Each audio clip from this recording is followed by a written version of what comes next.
Okay, guys, welcome back to Fantasy Football Astrology. I'm really excited to bring this one to you guys. I did a lot of research here. We're going to be diving deep this week. We're looking at all of the top preseason performances from week one. So I did a top 20 list here. And so, like I said, it's going to be a very deep list. Not all of these players are going to be players we're going to want to be drafting, but they are players who we're going to want to put on our watch list. We're going to want to know these names. So I've got 15 minutes on this video to make it, and so I'm going to fly through these names here, and we're going to get right to it, okay? So first name on the list is David Sills the fifth. He's a wide receiver from the New York Giants, okay? They gave this guy the most targets in this game. He was getting first quarter work, and you could tell they were wanting to test this kid, and I could see why. He was also the first read option often. So they're really looking at this kid, and he's giving me like Adam Thielen vibes. He's got a really Adam Thielen vibes. He's got a really good get off. And he made some really good catches. He didn't come down with every target, but I am pretty high on this David Sills as well because he's a Gemini. Daniel Jones is also a Gemini, and we like when they have the same element in their sign, guys. So we know Kadarius Toney has been dealing with injuries. And we know that Sterling Shepard is usually banged up, and Kenny Galladay, I believe, has also been banged up. So a lot of shifting going on there in their wide receiver core. Look out for David Sills the fifth. Okay, moving on to the next one is a guy named Rodney Adams Jr. I brought him up in a previous video with the Chicago Bears. He's been a training camp stud. Okay, he's beginning to emerge. I believe it's his third year in the league, somewhere in there. And he is a Virgo. That's very good with Justin Fields. They connected in the preseason on a deep bomb. He continues to show that successful usage. The coaching staff wants to use this guy. Okay, so we've got to put this Rodney Adams guy on our watch list. And we want to know who he is because the compatibility is definitely there. Okay. Now, next one, Mack Hollins is also a Virgo. Does anybody know where Mack Hollins is playing this year? He is playing over with Miami this year. Yeah, Philadelphia let him go. If you remember a couple years ago, he's a really big wide receiver. They had a lot of high intentions for this Mack Hollins because he was a physical freak coming out of college.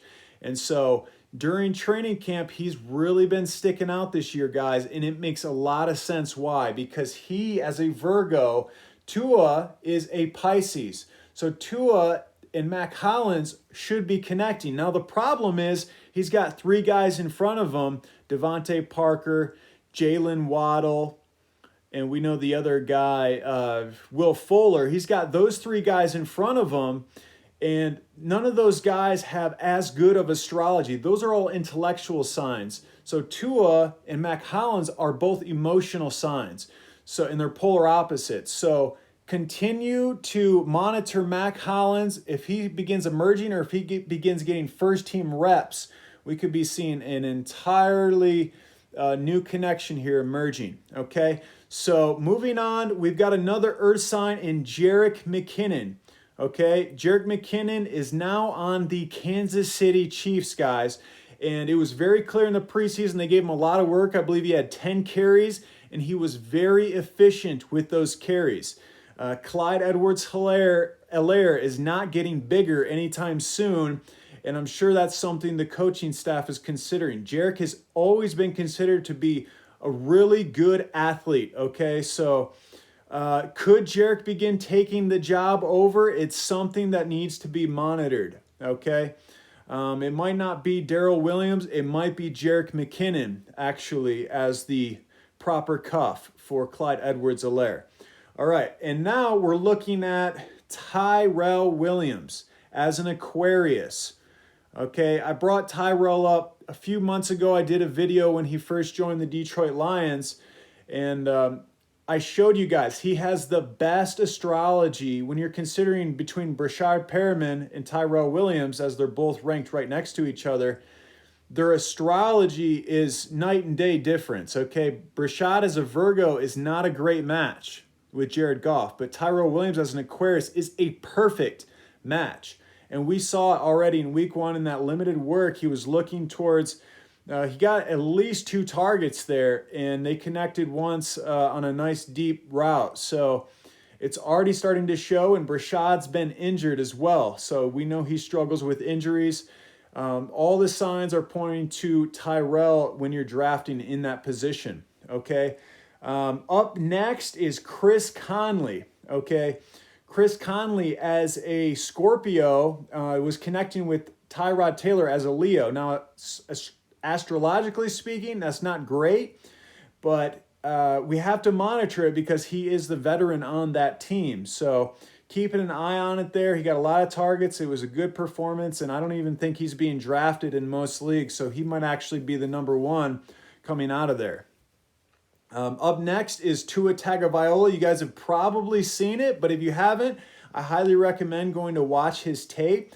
He looked extremely accurate. I mean, it looked beautiful, those balls he was throwing. He made one bad decision at the end, and he ended up throwing a pick.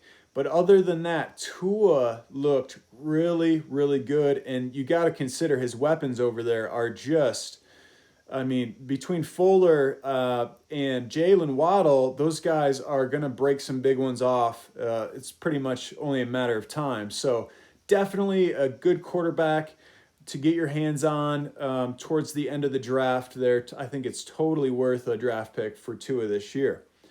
Now we're looking at the next one, Devin Funchess. Remember what happened last year, guys? Devin Funchess bowed out, right? He said, oh, COVID, I'm not going to play. So he's back. He's on the Green Bay Packers, and he has very favorable astrology with Aaron Rodgers. This is the same astrology that he had with Jordy Nelson. Geminis and Sagittarius, that's what Aaron Rodgers is, a Sagittarius. They get along like peas in a pod, okay? They're polar opposites. They're both mutable. They're both intellectual. This is what you want to see. Now, Devin Funchess is also a long, lanky guy, right? And a strong body guy, much like Jordy Nelson. So watch out for Devin Funchess, guys. Aaron Rodgers has been known to produce 3 productive fantasy receivers. And so Alan Lazard is a Sagittarius. That's a good match with Rodgers. And Devontae Adams is a Capricorn are ahead of him. But keep your eye out for Devin Funchess. He looked good in week 1 preseason. Okay, and Marlon Mack is back, guys. Return of the Mack. He's a Pisces, okay? And he looked good. We know he's a talented guy. We can't really ignore him. I know he's pretty much free in most leagues right now. And he was getting work ahead of Jordan Wilkins. So keep your eye out for Marlon Mack as a cuff to Jonathan Taylor. And probably a very productive one at that. Okay, and now we got Quez Watkins. Excited about this guy here at the 11 spot, Quez Watkins. The reason being, the guys ahead of him, Jalen Reagor, who do we got? Devontae Smith. Both of those guys are water signs, okay? With Jalen Hurts as a Leo and a fire sign, that's not a good match, okay? So, but we already know a couple of really good Leo to Gemini combinations. We're thinking Dak Prescott to Amari Cooper is a Leo to Gemini. Tom Brady, Julian Edelman, Leo to Gemini. We have Kirk Cousins to Justin Jefferson, Leo to Gemini. These guys, remember, fixed wants to move into mutable. So Quez Hurts to Quez Watkins could be a very dangerous combination this year, guys. We got to keep our eyes on it because the astrology is saying he's going to have an advantage, okay? Now, moving to number 10, we've got DPJ. That's Donovan Peoples Jones from the Cleveland Browns. In training camp, they say he's looked dominant, and he has the physical abilities, guys. He's a very big and strong receiver, and so that's what we like to see is that prototypical number 1 receiver. And he looks the part, guys. He's a Pisces with Baker Mayfield as an Aries. That's not what we want to see. but still, the athleticism, when it's that high, I mean, he's really seems like he's about to emerge. He's kind of a next level kind of athlete when you contrast him with other people. So keeping our eye on Donovan Peoples Jones. Put him on the watch list. Okay, number 9 is Justin Fields. Guys, you guys probably seen him. He's been all over the ESPN highlights.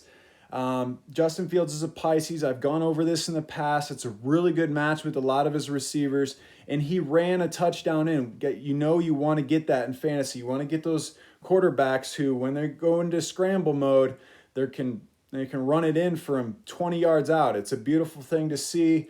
And that was a big, nearly probably 8-point play there in the preseason game. So Justin Fields already sticking out ahead of Andy Dalton. Okay. Now, Tommy Tremble is up next for the Carolina Panthers. He's the tight end. This was one of my favorite draft picks this year. And I love this guy's name, Tommy Tremble, right? And if you watch his tape out of Notre Dame, this guy looks the part. I mean, he is an absolute athletic freak. And they kicked his tires, right? They tried him out. They gave him some targets. He went 3 for 19 and a touchdown. So they really want to see if this guy can hang. And he proved his worth in week 1 of the preseason, guys. A tight end position with a Gemini, and Sam Darnold is also Gemini. That's a super good match, guys. So that's what we want to see. All right, up next is Jermichael Hasty as a Virgo. And I've been kind of pounding the drum for this guy for a while. He's a very efficient runner. It's his second year in the league. And so Mostert's a very efficient runner too, but Sermon fumbled the ball, and he wasn't that efficient. So Jermichael Hasty might be the actual cuff here. I'm kind of downgrading Sermon a little bit in my board and moving Jermichael Hasty up, okay? This next guy, very excited to talk about Khalil Herbert. He's the backup running back to Chicago Bears. I don't know how these guys got him in the 6th round, but he is a speedster. He has size. He looked really good in week 1, guys. And he's a Taurus. He's going to match perfectly with Matt Nagy, okay, as a Virgo. So he's going to have the favoritism. And remember, I told you guys about the Chicago's offensive line, okay? They are all earth and water signs. So he has a significant advantage in the coaching staff and the offensive line over David Montgomery and Damian Williams. Okay, so keep your eye out for Khalil Herbert. I think he could really emerge even in his rookie season. Okay, so up next for number 5, we've got Javonte Williams. Okay, I'm going to put Jay Williams here. Okay, and Jay Williams is a Taurus as well. Okay, so Jay Williams is a Taurus. He looked electric, guys. I'm giving him a boost up, but actually the Denver offensive line looked good in general. Freeman actually was more efficient than Williams was, but you just had to love what he showed already in his first week as a rookie. He doesn't have the astrology advantage with Melvin Gordon. Melvin Gordon has a significant advantage in coaching staff and the offensive line, but definitely good performance. Keep our eye on Javonte Williams, okay? Up next in the 4 spot, I got Paris Campbell. Okay? Campbell is a Cancerian, right? He's a water sign. He's a Cancer, right? And so that is Paris Campbell with Jacob Eason as a Scorpio. They're both water signs, guys. Expect more of that connection. That's really good compatibility. He's got the best compatibility on that team. And so that's really great. Now, if Ellinger wins the job, that all changes, and Pittman would have the best astrology. But for now, as it looks like, and Jacob Eason looks like he may have won the job there in week 1 if you had to compare, it looks like Paris Campbell could be a serious, I mean, he looked really fast on that deep bomb if you guys saw that. So keep your eye out for Paris Campbell. He looks like he's totally worth that draft pick. Okay, up next in the 3rd spot, I have Terrace Marshall Jr. Okay, and he is a Gemini. Okay, Terrace Marshall Jr. is a Gemini, and that's really good. Okay, with Sam Darnold, that's going to be excellent. And after that, I have none other than KJ Hamler, who's a Cancer, and that's perfect astrology with Drew Lock. And then I have Mike Gesicki, who doesn't have perfect astrology, but I'm going to call it, I'm expecting Mike Gesicki to transcend into the higher tier of tight ends after that performance. And after Tua really was favoring the tight end position there. So if you miss out on a Darren Waller or a Travis Kelce this year, you want to get your hands on Gesicki. So I see I'm over the time, so I'm trying to hurry up with those final picks. But KJ Hamler, Mike Gesicki, Terrace Marshall Jr., the final top 3 fantasy relevant risers of Week 1 preseason. Thanks, guys. Hope to see you down in the comments. Really appreciate you, and have a good one.